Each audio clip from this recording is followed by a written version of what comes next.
Hello and welcome. This is 10 Tips for a Successful Donor Trip. I'm Calliope Glaros from Philanthropy Without Borders. Thank you so much for being here. So let's jump right in.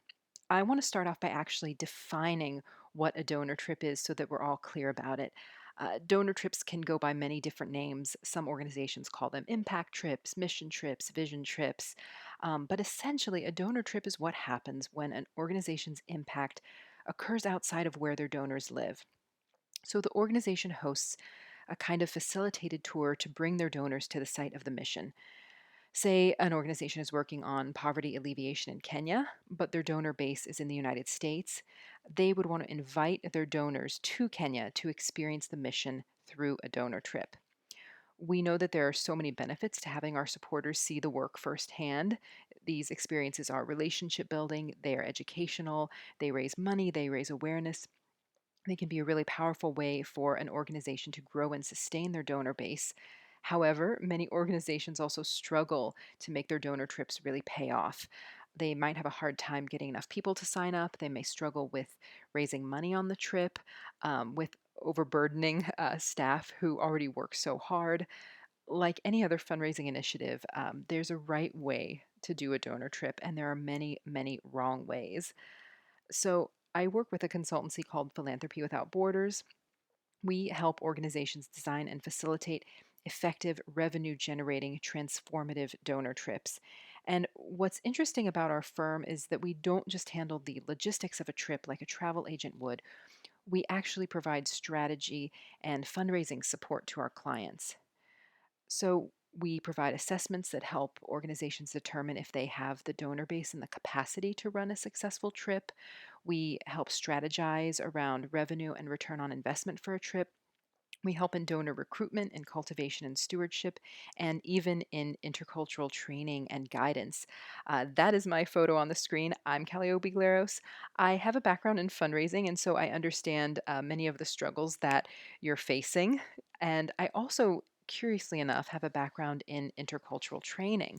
And so I often work with groups on how to effectively engage and communicate across cultures, and also how to really ethically bring our beneficiary communities into a donor trip. So, working in donor travel has really been the perfect intersection for my background, and I'm just so happy to share with you what I've learned today. This webinar and these 10 tips are really based on the most common mistakes and missed opportunities I see organizations make. And so when we're looking at my list of 10 tips, they're basically in three categories: before the trip, during, and after. They're also in chronological order. So let's get started.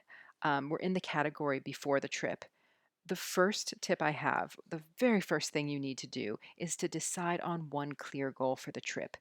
The key word here is one.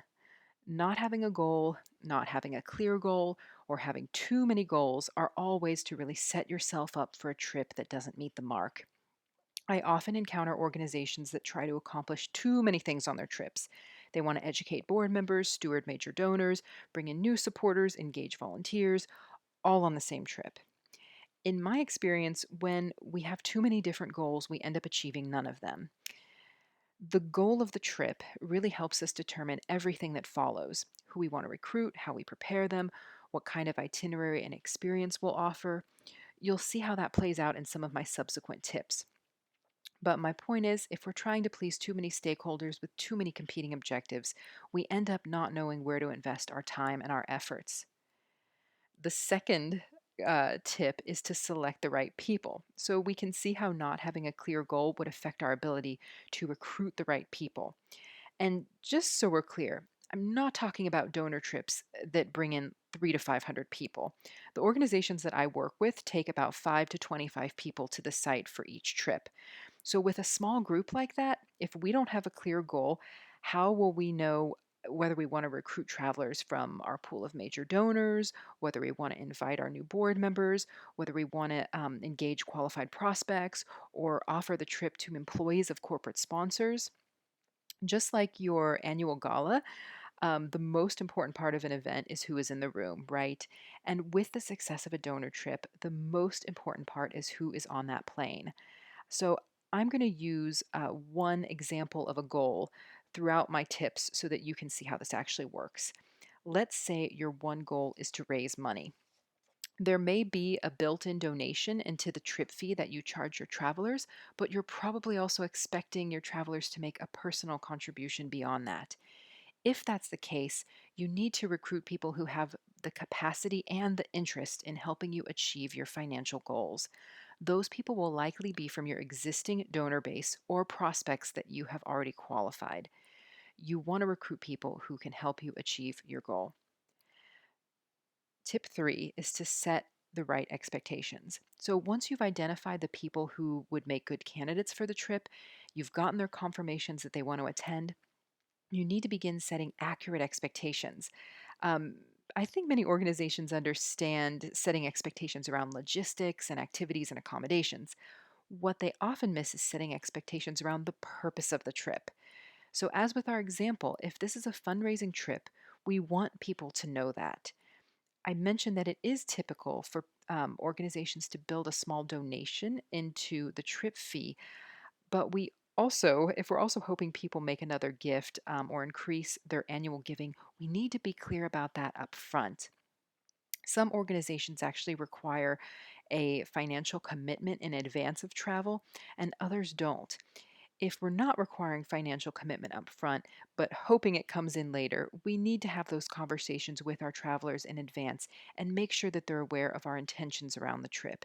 This is both in the service of achieving our goal and also out of respect to the people that we're bringing. And we shouldn't get a lot of resistance in having these conversations about money because if we've been very strategic about selecting the right people who actually want to engage with the mission in this way and want to help us achieve our trip goal, then they will want to contribute. And this is just a matter of setting the right expectations up front. The last tip in this category of before the trip is to really design the itinerary around the group of people that you have strategically selected and prepared. What is this group interested in? What are the skills and expertise of our travelers? This is one of the trickiest parts because inevitably, even with a trip of 10 people, there will be a lot of diversity in that group. For instance, some people will want to take things slow and have a lot of downtime. Others get easily bored and they want a really action packed itinerary. When I'm dealing with a diverse group, I tend to err on the side of less activity rather than more. One reason is that things always take longer than you think they will. Also, the people who like to travel fast are capable of slowing down, but often the people who travel slow are not capable of moving faster. The other way this kind of plays out is with accommodations. I know on some trips we don't have a lot of options in terms of where people stay, but if we are going to a larger city and there's the full range of accommodations available, you'll have some people on the trip that really want to rough it in a two-star guest house. You'll have other people that are used to staying in 4 or 5 star hotels. I always err on the side of the more luxurious hotels because I know that the people who stay in a two star guest house will be able to stay in a 5 star hotel, but the guest that's used to staying in a 5 star hotel might not be as okay with staying in that guest house. My point is to really get to know the preferences of the people in your group, try your best to accommodate them, and bear in mind, we all need to stay in the same lodging. We all need to follow the same itinerary. It's very important for the group to stick together. So find that balance and really design the experience around that particular group. Now we're moving on to the category of what happens during the trip. This tip comes from the many, many, many field staff I've worked with on donor trips. There is a temptation to really burden your field staff with all of the logistical information for a donor trip because they're the ones that are actually on site. They know the location, they're better networked in that region, they know what's going to really need to happen in order to pull this off. I totally turn to field staff for guidance on which elements of the mission we will want to engage your donors with, like site tours, interaction with beneficiary communities. But in terms of tourist activities and other kinds of logistics, your field staff need to have a very, very limited role, and we need to be really respectful of their time. These people are incredibly well trained and skilled in program implementation. That is the job they signed up for. Having your field staff calling up restaurants to find out which ones have gluten free options on the menu is an abuse of their time. They should not be pulled off of a grant to tour hotels to check out the views from the room and the size of the pool. If you don't have staff capacity to manage the logistics, I do strongly encourage you to get outside help. Your staff time is much better spent on executing the mission, so be very careful not to overburden your staff with the minutia of logistics. The next tip is that development staff should attend the trip. I'm a firm believer in whomever holds the relationships with the travelers should be physically present on the trip. If the purpose of the trip is to raise money, we have to have an experienced fundraising professional on there. That could be in your organization a major gifts officer, it might be the development director, it could be the executive director, or even the founder.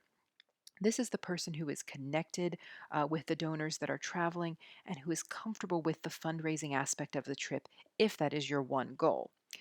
So, if we're going to be talking about money, if we're going to be stewarding people into becoming lifelong supporters of the organization, that's not really a role that your field staff will feel excited to step into. They're often not the right people to be leading those conversations with donors. Another reason why I feel it's very important for the relationship holder to attend the trip is that we want to make our travelers feel as comfortable and as at ease as possible.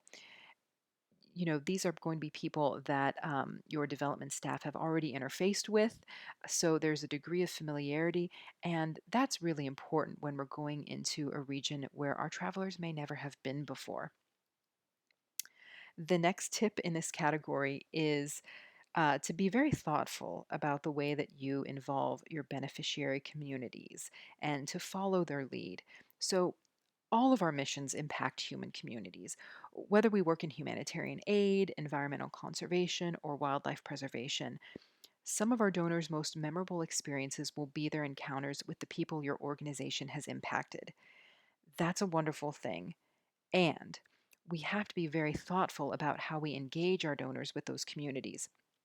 This isn't just about asking permission to take photos or refraining from insensitive questions or cultural faux pas. Some of these communities have experienced trauma, war, poverty, violence. Some of them are stigmatized and marginalized in their own cultures. It may not be appropriate to put people on display, to have them share their stories of trauma that could negatively impact their healing.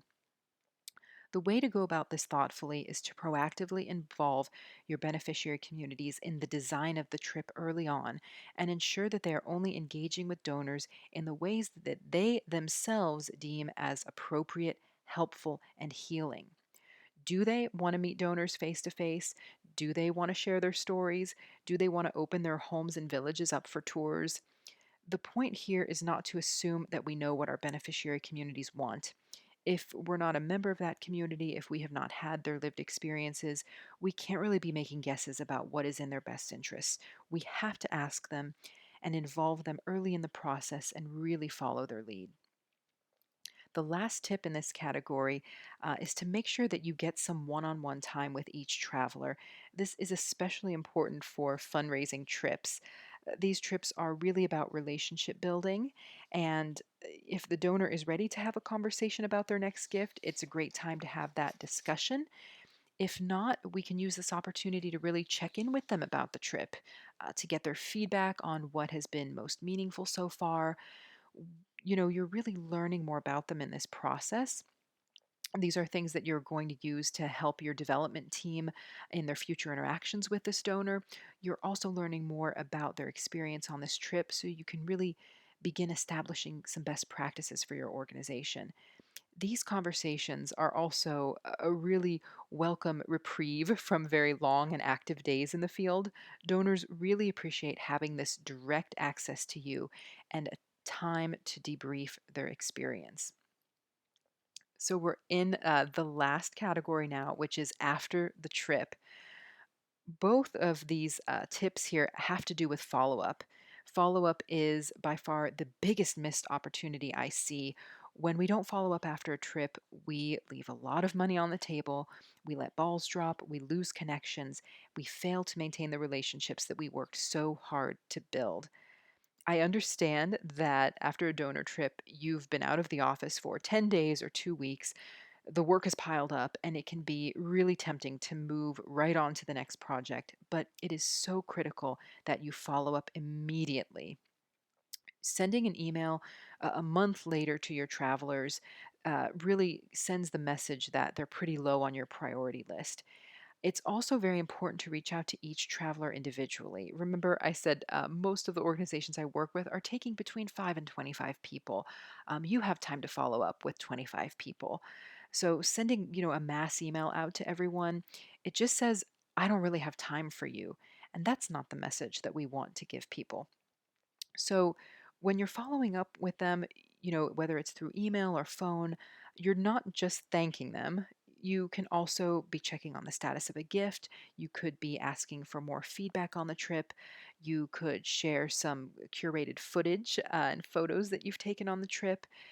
That could all happen in one conversation, or it could happen in multiple conversations. But the point is, you just forge this strong bond in the field, and you want to maintain it now that you're both home. The last tip in this category is to provide opportunities to leverage the trip experience. So, you want people to be able to build off of their trip experience and do other things for the organization. Maybe you want them to write a story or share photos for a newsletter. Maybe you want them to host a house party and present their trip photos to friends and family. Maybe you want them to give a testimonial at your gala. There are ways to continue leveraging the trip to raise more money, to increase exposure, and even recruit new participants so that you don't have to start from scratch every year. Keep in mind, of course, each participant will feel comfortable sharing their experience in different ways. Not everyone wants to host a house party or speak at an event, but if you followed my other tips and selected people strategically, if you've prepared them for the trip, if you've attended the trip with them, you will know something about them. You will know their skills, their interests, their abilities. That information will help you know what is an appropriate way to engage them further and leverage their experience. If people really had a transformative experience, they will want to tell others about it. They will want to share what they learned and saw. They will want to see your organization succeed. Please give them a chance to do so. So, I always like to wrap webinars up by inviting you to get in touch with me. You can access me directly by email or phone. You could also book a free Q&A session with me at bit.do/Calliope. In that time, I'm totally committed to answering your burning questions and discussing whatever pressing issues come to mind. Thank you so much for joining me today. I hope that these tips will be helpful on your next donor trip.